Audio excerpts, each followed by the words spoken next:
手中拿着一杯苦苦的咖啡，散發清潔香味。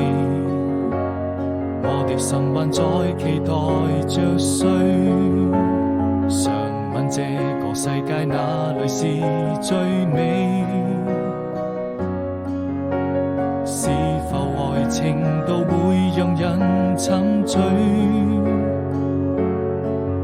第二天早晨，第一滴冰冷的雨水，送走快樂也帶來傷悲。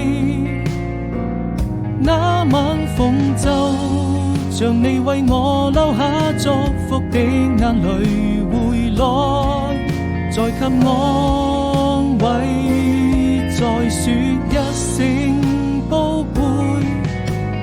如果要分手，我也希望你好好過，我還能夠就這樣默默祝福你會快樂伴隨。